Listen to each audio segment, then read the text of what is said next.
عرب عام طور پر اپنے سالوں کا حساب،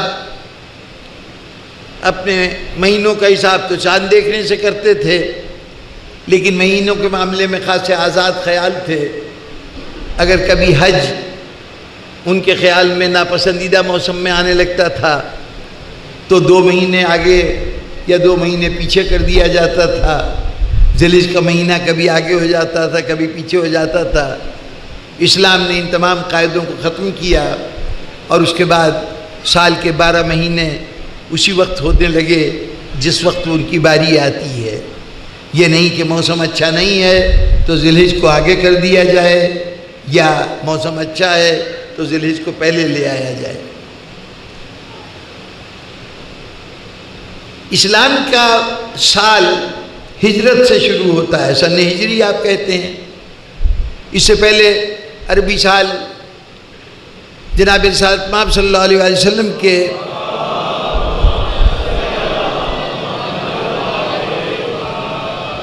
دنیا میں تشریف لانے سے 510 سال پہلے حضور کے ایک جد گرامی حضرت کعب، جناب قصی کے والد گرامی حضرت کعب تھے، بڑی جلیل القدر شخصیت تھے۔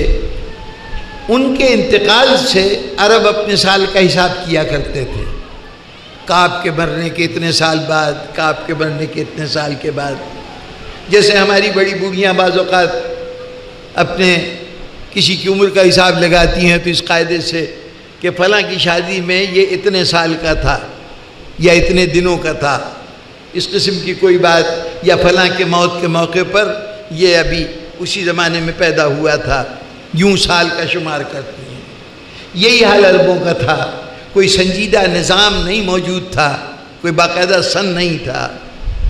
یہ حضرت کعب کے حوالے سے 510 سال تک سالوں کا شمار ہوتا رہا، لیکن جس سال حضور کی ولادت ہوئی ہے اسی سال حضور کی ولادت سے کچھ عرصے پہلے، چند دن پہلے، وہ مشہور واقعہ ہوا تھا جسے ابرہہ نے آ کے خانہ کعبہ کو ڈھانے کا عزم کیا تھا اور ابابیل کا لشکر آیا تھا جسے تباہ کیا تھا۔ تو یہ بہت غیر معمولی واقعہ تھا، چنانچہ عربوں نے اس سال کو عام الفیل قرار دیا، ہاتھیوں کا سال، اور اس کے بعد سال کی شمار جو ہے وہ عام الفیل سے ہوتا رہا۔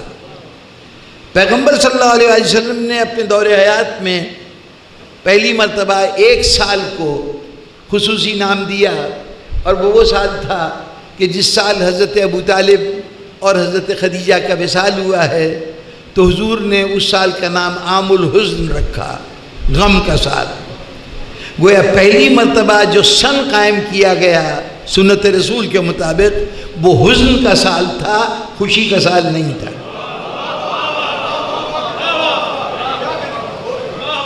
ہرچند کہ وہ کوئی باقاعدہ سن کے طور پہ شمار نہیں ہوا، لیکن یہ کہ وہ عام الحزن کہلاتا رہا۔ اس بعد حضور نے ہجرت فرمائی، اور جب ہجرت فرمائی تو اس کے بعد اب کتابیں مختلف روایتیں بیان کرتی ہیں۔ ایک کتاب ہے الاستیاب ابن عبد البر کی، اس کا کہنا یہ ہے کہ حضور نے خود یہ ارشاد فرمایا کہ اب آئندہ سے سال کا شمار واقع ہجرت سے کیا جائے گا۔ یہ تاریخ اسلام کا ایک ٹرننگ پوائنٹ ہے، چنانچہ اس ہجرت کو بنیاد بنایا جائے اور سال یہاں سے شروع کیا جائے۔ چنانچہ حضرت پیغمبر صلی اللہ علیہ وسلم نے اس سن کی بنیاد رکھی۔ البدایہ والنہایہ ایک اور کتاب ہے جس کا کہنا یہ ہے کہ حضرت عمر کے زمانے میں ایک تحریر پیش ہوئی جس کے اوپر شعبان کی کوئی تاریخ لکھی ہوئی تھی۔ حضرت عمر نے پوچھا کہ یہ کون سے شعبان کی بات کر رہے ہو، اس سال یا اس سے پچھلے سال یا اس سے پچھلے سال؟ تو کوئی معین سال نہیں بتایا جا سکا۔ تو انہوں نے یہ مسئلہ حضرت علی کے سامنے رکھا، اور حضرت علی نے مشورہ دیا کہ سال کا شمار ہجرت کے واقعے سے کیا جائے۔ وہ تاریخ اسلام کا ایک اہم واقعہ ہے۔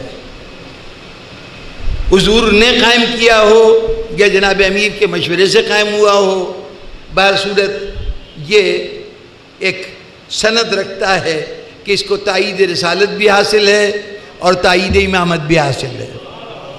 اس سن ہجری کو۔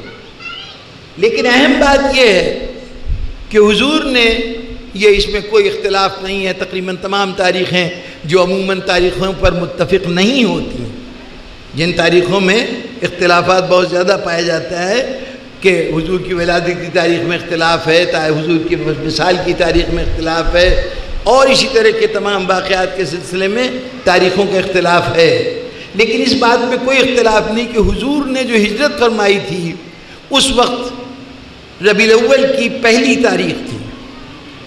3 دن تک غار ثور میں رہے اور اس کے بعد وہاں سے روانہ ہوئے اور 10 دن تک قباء میں جا کے قیام کیا۔ جب حضرت علی علیہ السلام آ گئے تو گویا 10 دن وہ اور 3 دن، یعنی 10 دن میں سفر بھی شامل ہے اور وہاں پہ قیام بھی شامل ہے۔ جب حضرت علی بھی پیچھے سے پہنچ گئے تو حضور مدینہ شہر میں داخل ہوئے اور اس دن ربیع الاول کی 13 تاریخ تھی۔ گویا آغاز ہجرت سے لے کے مدینے میں اس قیام گاہ تک جہاں حضور نے قیام فرمایا ہے، وہاں پہنچنے تک سارا عرصہ ماہ ربیع الاول میں گزرا ہے۔ اب اگر واقع ہجرت سن کی بنیاد بنے گا تو پہلا مہینہ وہ ہوگا جس میں ہجرت ہوئی تھی۔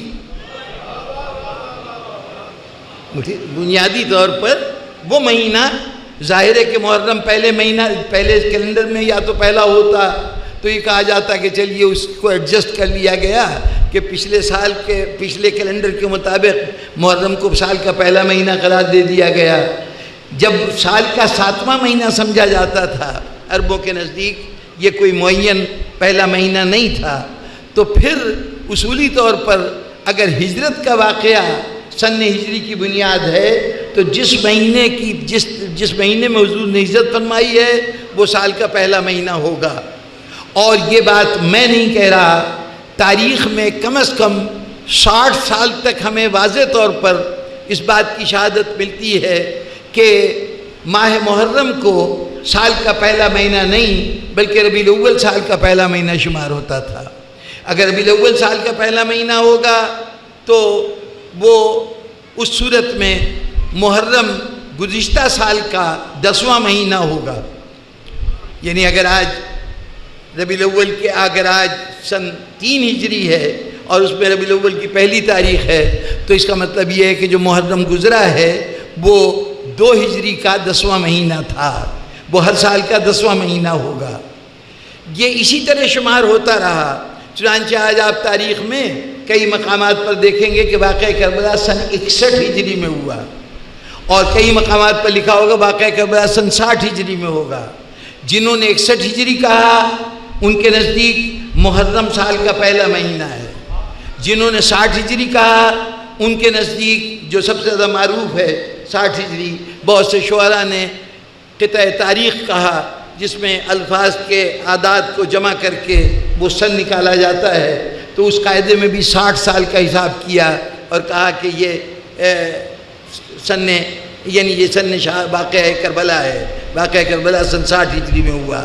لیکن آج ہم اس کو سن 61 ہجری کہتے ہیں۔ 61 ہجری کیوں کہتے ہیں؟ اگر 60 ہجری کہتے ہیں تو اس کا مطلب ہے کہ ہم واقعہ کربلا کو 10ویں مہینے میں شمار کر رہے ہیں، اس محرم میں شمار کر رہے ہیں جو 10واں مہینہ ہے۔ 61 ہجری کہہ رہے ہیں تو اس کا مطلب یہ ہے کہ ہم وہ سن محرم سے شروع کر رہے ہیں اور یہ سمجھ رہے ہیں کہ پہلا مہینہ حضرت امام حسین السلام کی شہادت کا مہینہ ہے، اس لیے یہ 61 ہجری ہو گیا۔ تو گویا اب اگر تاریخ کے حوالے سے دیکھیے تو مسلمانوں کا کوئی سال نو ہو تو اصولی طور پر وہ پہلا ربیع الاول ہونا چاہیے۔ کہتے ہیں کہ بنو امیہ کے دور میں ظاہر ہے کہ سن 60 ہجری تک جو اگر سراغ یہ ہو کہ سن 60 بھی شمار ہو رہا ہو، 61 ہجری بھی شمار ہو رہا ہو واقعہ کربلا، تو واقعہ کربلا تک یہ اختلاف موجود تھا، لوگ اس کو ربیع الاول 6 سال کو شمار کرتے تھے۔ یہ معین نہیں ہے تاریخ میں کہ کس نے تبدیلی کی۔ ایک خیال ہے کہ عبد الملک ابن مروان کے زمانے میں یہ باقاعدہ حکم جاری ہوا کہ محرم کو سال کا پہلا مہینہ قرار دیا جائے۔ دلیل یہ دی گئی کہ لوگ حج کے لیے آتے ہیں، ذی الحجہ کے اندر حج کر کے جاتے ہیں، تو اب اس کے بعد نئی زندگی شروع ہوتی ہے، اپنا نیا معاشی سال شروع کریں، اگلے سال کے حج کے منصوبے بنائیں، اپنی تجارت کاروبار وغیرہ نئے سرے سے شروع کریں جو سب بند کر کے آئے تھے حج کرنے کے لیے۔ تو یہ سب محرم میں ہوگا، تو محرم کو سال نو کا پہلا مہینہ قرار دیا جائے۔ یہ بنو امیہ کے کسی حکمران نے، خیال یہ کہ عبد الملک ابن مروان نے یہ قاعدہ قانون منظور کیا تھا کہ محرم کے پہلی تاریخ جو ہے وہ سال کی پہلی تاریخ قرار پائے گی۔ اب ہجرت اگر بنیاد ہے جو رسول اللہ صلی اللہ علیہ وسلم کی ہجرت تھی، تو سال کی پہلی تاریخ ربیع الاول کی پہلی تاریخ ہے، اور اگر بنو امیہ کے بنائے ہوئے سال کے سامنے رکھیے تو یکم محرم سال کا پہلا دن ہے۔ اب آپ کا دل چاہے تو رسول کی سنت پہ عمل کرتے ہوئے پہلی ربیع الاول کو سال کا پہلا دن بنائیے، اور بنو امیہ کی سنت پہ عمل کرتے ہوئے محرم کو پہلے دن کو سال نو قرار دیجیے۔ بزرگان گرامی، یہ محض شاید بعض لوگوں نے خیال ظاہر کیا کہ اس وقت یہ جو تبدیلی کی گئی تھی اس کی وجہ یہ تجارت و کاروبار اور گھر کے معاملات کو نئے سرے سے شروع کرنے کی بات نہیں تھی، بلکہ یہ تبدیلی کی ہی اس لیے گئی تھی کہ یہ چاہا گیا تھا کہ اس طریقے سے واقعہ کربلا ایک الجھن کا شکار ہو جائے کہ یہ کب ہوا، کوئی ایک سن بتائے گا، کوئی دوسرا سن بتائے گا، اور اس طرح یہ واقعہ مشکوک ہو جائے گا۔ یہ خیال رہا، یہ ظاہر کیا گیا کہ یہ وجہ ہو سکتی ہے سنوں کو، تاریخوں کو اس طرح سے آگے پیچھے کرنے کی۔ بہرطور یہ وجہ ہو یا نہ ہو، واقعہ کربلا اتنا کمزور نہیں تھا کہ کسی بادشاہ کے مہینے کے پہلے اور 10ویں کی حیثیت بدلنے سے واقعہ کربلا چھپ جائے۔ واقعہ کربلا ایک ایسی مستقل حقیقت ہے کہ جسے چھپایا نہیں جا سکتا۔ واقعہ کربلا زندگی کی علامت ہے۔